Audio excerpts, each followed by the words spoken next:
Bonjour à toutes et à tous. Le 18 octobre prochain, les Vaudoises et les Vaudois seront appelés à élire les 20 représentants au Parlement fédéral. L'UDC du canton de Vaud présente 20 candidats à cette élection. Aujourd'hui, nous avons le plaisir d'accueillir Fabienne Despotes, de Vevey, 49 ans, 2 enfants, députée, présidente UDC Vaud, ingénieure, chef d'entreprise. Et Michael Buffat, de Voiron, 35 ans, député, président du groupe parlementaire et cadre dans une banque. Bienvenue, madame, monsieur. Bonjour, je vous laisse prendre place.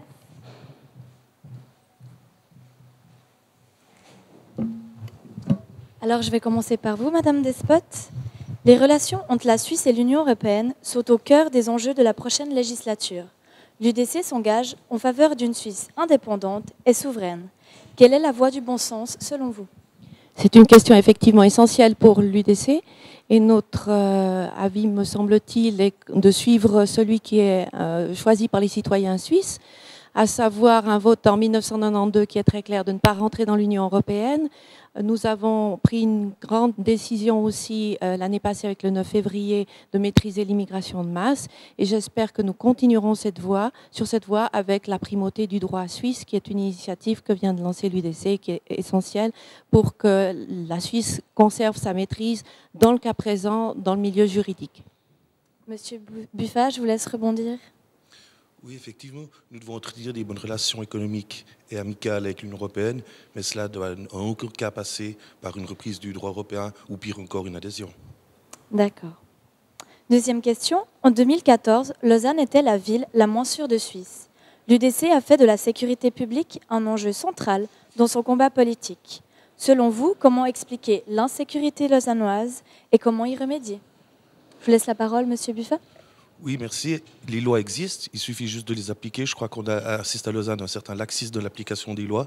Je crois qu'on a réformé le code pénal, il faut aller de l'avant. On a vu que les jours à monde, qui étaient des idées d'après 1968, sont quelque chose de pas applicable. C'est une application stricte des lois et ça doit aussi passer un jour par le renvoi des criminels étrangers que le peuple a voulu. Madame Despotes, que pensez-vous à ce sujet ? Tout à fait. De manière similaire, j'ajouterais qu'à Lausanne, la particularité de la municipalité est de comporter 6 personnes de gauche sur 7. Donc, à mon avis, il suffit de changer la coloration de cette municipalité pour avoir des gens qui sont respectueux des lois et qui ont l'intention d'appliquer ces lois dans le respect du citoyen. Merci. Dans notre canton, beaucoup de jeunes ont des difficultés à intégrer le marché du travail.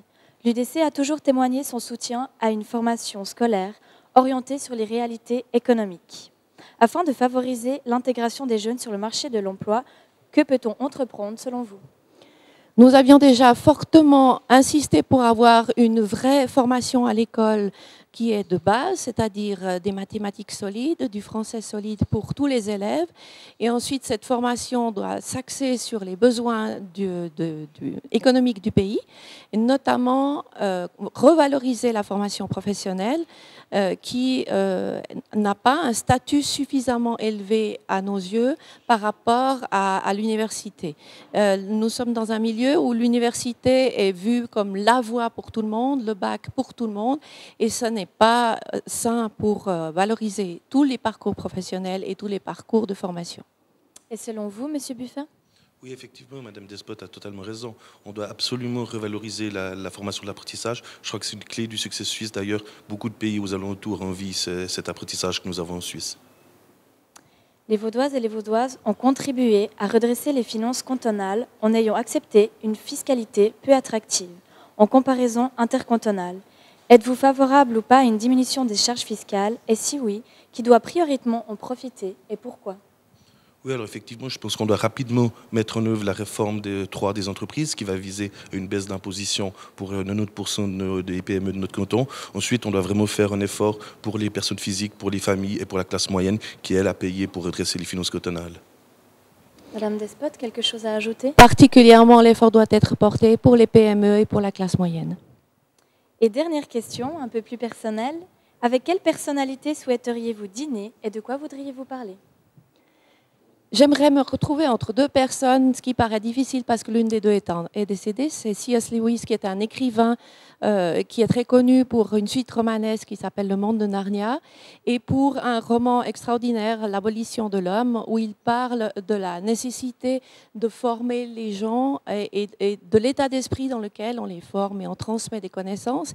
Et de l'autre côté, j'aimerais pouvoir me retrouver aussi avec quelqu'un qui doit appliquer concrètement les règles de la formation, qui est Oscar Freisinger, qui est en charge du département de la formation dans le canton du Valais. Je vous remercie. Monsieur Buffet? Oui, alors moi j'adore la musique, alors sans hésitation, Michel Sardou, c'est un chanteur que j'adore. C'est vrai qu'il a souvent fait des textes qui étaient engagés, souvent à compte courant en fonction de la pensée unique, ce qui me correspond assez. Je vous remercie et je vous souhaite une excellente campagne. Merci bien. Merci.